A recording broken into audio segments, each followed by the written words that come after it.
Okay, so we're going to cover a bit of sharpening today. Now, the thing about knife sharpening is that there's a lot of wank surrounding it. There's a lot of people who make it out to be this mystical, magical thing that you can only do if you've been studying with Japanese people for 30 years. That's bullshit. Sharpening is very, very simple. And if you can spell your name, you can sharpen a knife. It's not hard. So, today we're going to be sharpening this. This is one of my friction folder designs. And typically I do this on the grinders, but we're going to do this with the water stones today just because it's not everyone has a grinder at home. So, this is a V-grind knife, and it's ground fairly thin, so it's going to be a lot easier for us, just because we're not removing a heck of a lot of material. What you'll need is a stone. Now, if you want to be really fancy and a bit of a wanker, you can buy 30 stones in all different grits and whatever. I haven't done that. I've got a stone. It's got a rough side and it's got a fine side. That's in Japanese. I don't know what it means, but I know one side's rougher than the other, and that's all I really care about. I've also got this one, and I know this one's 10,000 grit, but that's just being fancy. It's being a bit of a dickhead, really. You only really need this. No, if not that, you could probably just do it with a rough grit stone. As long as it's not like 40 grit, you're fine. But yeah, so you need a stone. What kind of stone? Whatever you have, really. I might do a video where I go through different types of stones and stuff, but whatever works for you. I'm not a huge fan of diamonds. I generally gravitate towards these water stones here, but to each his own. Anyway, so before we actually get into this, we're going to cover exactly what we're doing. So this is our edge. We're looking at it that way. So our edge is like this. And that's obviously a great artistic rendering by me. And what's happened is we take this part, we zoom it in, that it kind of looks like this. It's all fucked up and chipped and all that sort of shit at the end. Just all we're doing is re-establishing that point at this very edge. Now there's a bunch of ways you can do that. A lot of guys do micro bevel, that sort of stuff. That's a whole nother video. We're just basically going to be restoring that edge and cutting off all the damage right here. So this knife is, right now, it's never been sharpened, it's never seen an edge. I've just given it a real rough 120 grit edge, and we're just going to refine it from this point. So we're going to start off with our rough side, and we're going to establish our bevel. And because I'm using Japanese water stones here, I'm going to flush these with water just so it cuts a little bit nicer. So I know what my bevel is because I'm the one who set it, and I can kind of feel it. But if you're not experienced with this, one of these bad boys is going to be your best friend. So this is just a standard Sharpie, and what you're going to do is you're going to take this, and you're going to run it up your edge. And again, I'm not a great artist, so we have a terrible job of that, but anyway, fuck it. So I'm right-handed. A lot of guys can do it ambidextrous. I just turn the knife over. So because I'm right-handed, I'm going to do it this way. So you find your angle and you do a single cut with a Sharpie on there, and then take a look. And what should happen is the Sharpie should be raised on the edge. That means you're on your edge. If it's too high, as in it's only taking off the Sharpie at the very, very edge and leaving a bit of Sharpie left, then you've got to kind of angle it back. If it's too low and you're only taking off Sharpie to the top of the bevel, you've got to angle it forwards. It's just something you've got to kind of mess around with. And I go back and forth. A lot of guys you see will take it off the stone. I just think that's a little harder, just because you're actually losing your angle every single time you do it. So I like to keep it on the stone.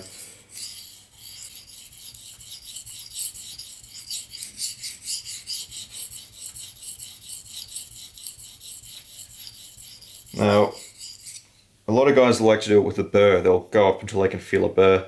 I never really got the hang of that, and at this point my finger's just so dead that I doubt they're actually going to be able to feel a little burr. So I just go by numbers. So I start off with, depending on the steel, I might go 15, 20, depending how much work I need to do and how resistant the steel is to sharpening. I know this stuff's AVL, so it's not too bad, so I'm only going to do 15. So that means I'm going to do 15 strokes now. That's around about 15, I guess. Kind of forgot where I was, but whatever. And then I'm going to do 14.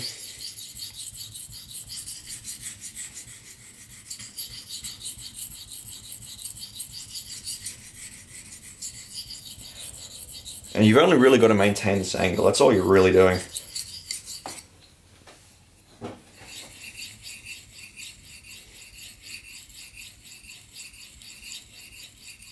$13, $14.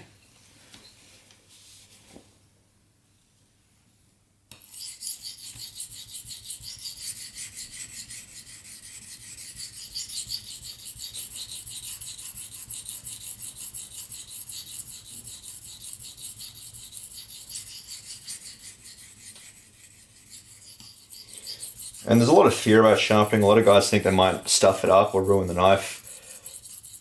Unless you're power sharpening and using a belt grinder and you overheat the edge, that's going to fuck your knife up pretty much permanently. But if you're using Waterstones or any sort of, non-powered sharpening, the worst you can really do is probably scratch up your knife a little bit. That's not the end of the world. Or you might just overdo your edge, and that just requires a bit more sharpening by someone who knows what they're doing. So you'd be hard pressed to sharpen a knife to the point it's fucked. You really have to remove so much metal that it's pretty much impossible to do it by hand like this. Now, if you're using a belt grinder, again, that's totally different. You can do that in half a second because those things go fast.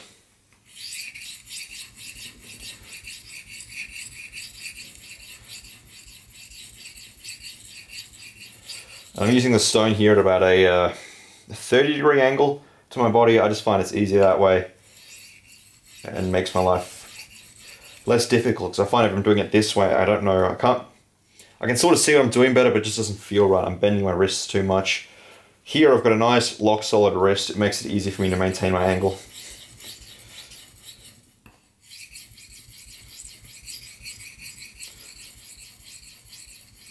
And you don't have to be going this fast either. Like, this is me going at full tilt. I've done this hundreds of times. When you're starting out, it's totally fine to be going at this speed, if not slower. And I'm using very light pressure. A mistake a lot of guys do when they start off is they're really jamming into that stone and actually taking chunks out of it using a softer stone. Doesn't do any good. You're not really sharpening any faster. So light pressure, not so light that it's not doing anything, but just somewhere in the middle. Like, you do want a bit of pressure, but not too much. Just enough to make sure that you know that the stone's cutting. And because I'm talking too much, I'm forgetting that I need to keep my stone clean.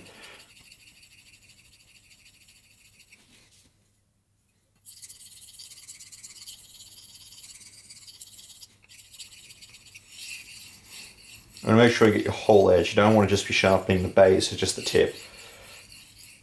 And what you don't want to do is you don't want to overshoot it and kind of fall off the stone like that, because that's how you break a tip, or you range a tip or whatever. That's just no good. So to avoid that, I kind of make sure I stop round about here and not cut into my finger would be nice.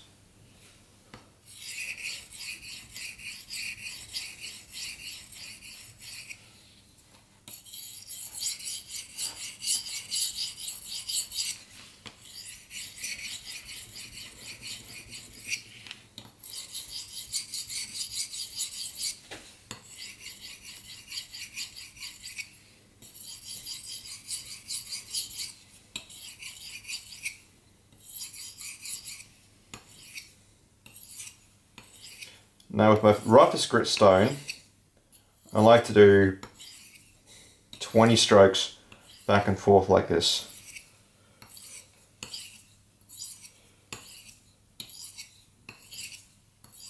Now I've lost my space, but we'll just go another 10. And listen to the stone. It should be sounding pretty similar every single time. Like if I was to go over and do, you can hear it sounds different to this. Kind of thing you got to practice a little bit. You'll get an ear for it. It might not go over well on the microphone, on the camera, but you can definitely hear a difference if you're going over or under. So now that we've got our first edge established with roughly 1000 grit, I like to pull out this little thing. Now paper cutting doesn't really prove a whole lot. You can get a pretty dull knife to cut paper, but it does let you know if there's any imperfections in the edge, so any flat spots or anything, you'll feel it when you're cutting paper.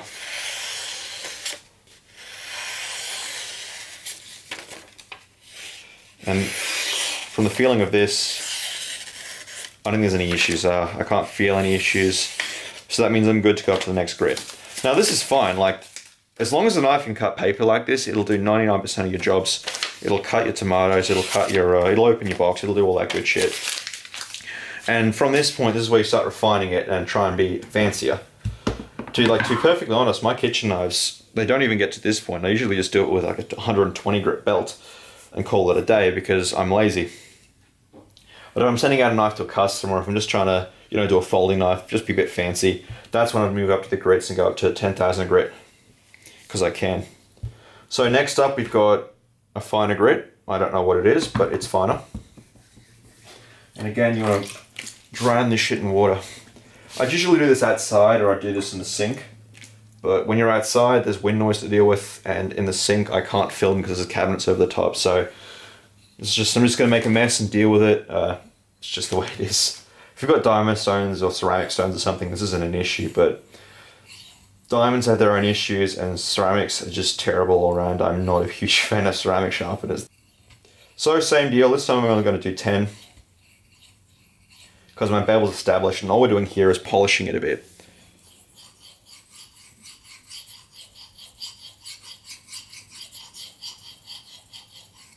And again, same pressure. You're basically just doing what you did before with just a few less strokes.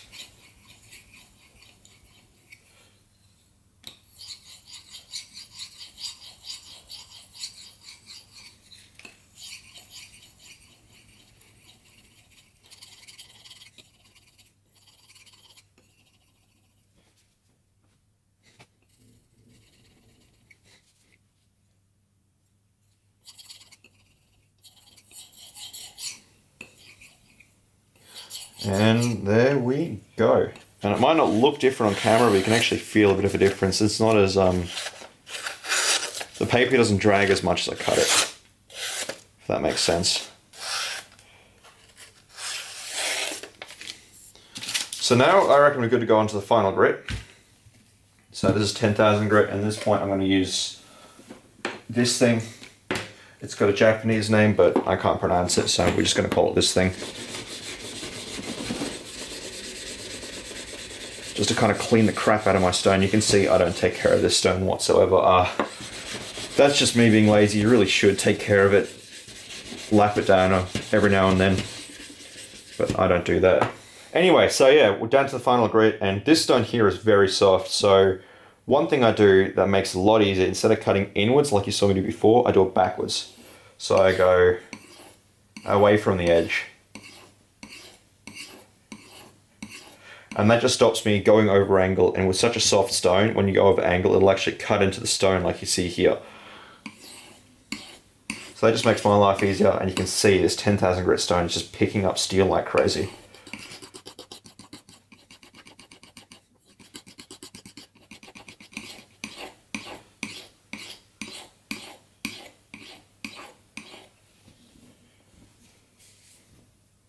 And you don't really need like super fancy stones to do this. Like, go to a hardware store and just pick up, like, you know how they sell the double-sided stones at like 1,000, 2,000 grit or whatever.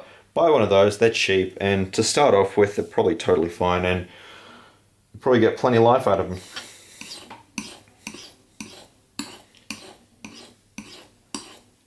You know, the only real reason to buy really expensive fancy stones if you want to show off, which is pretty much the only reason I ever bought this 10,000 grit stone.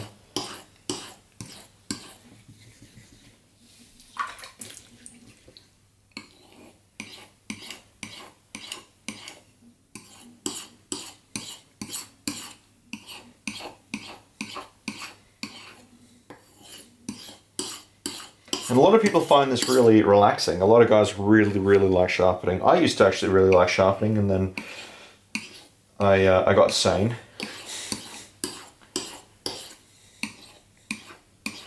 Come on, you fuck.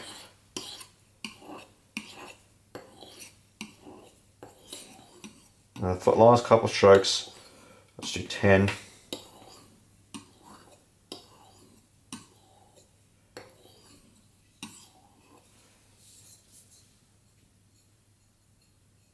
And I can feel that's pretty damn sharp right now. The way to check, that I check anyways, you kind of take it, and on the back of your head, where the hair is, you kind of almost use it like a comb, and you should be able to feel it grabbing your hair. And that lets me know that it should shave. And it's cutting paper really smoothly. Now, if you're new to sharpening, this thing right here is going to be a godsend. This is a strop. It's just a bit old, crappy bit of leather glued onto a bit of wood. And then I took some cheap. Let's get that crap out of the way. And then I took some of this cheap, where is it? This cheap buffing compound. And if you really wanted to, you can go out and you can get the really fancy diamond paste for like 15 bucks a pop when you have a tiny little squirt of the stuff. For me, that's just a waste of money, so I just stick with this. It's cheap and it works. So same kind of a thing, just go back edge, just away from the edge, because this is leather, so you can actually cut into it, which you don't really want to do.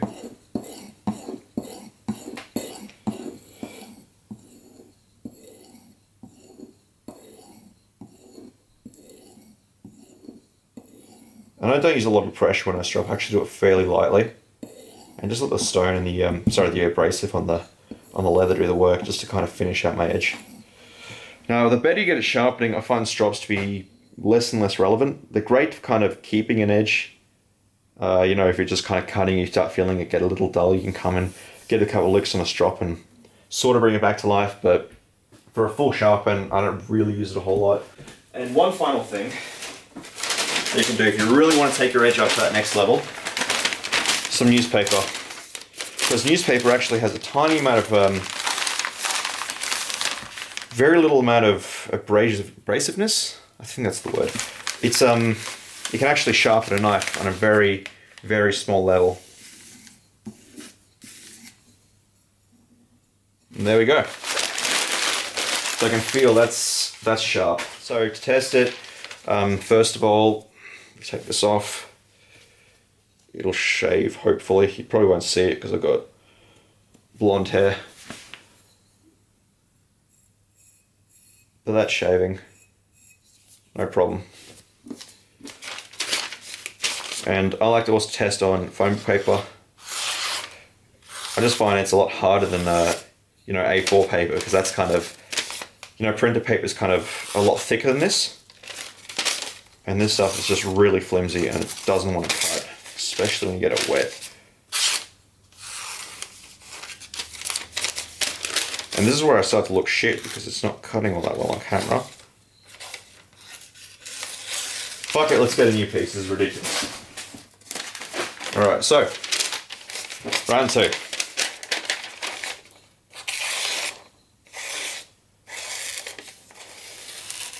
So you can see unsupported foam book paper. It's cutting it. And it's cutting the supported stuff like nothing. So that right there is a very, very sharp knife. So yeah, doesn't take a lot. Anyway, thanks for watching guys, and I'll see you in the next video.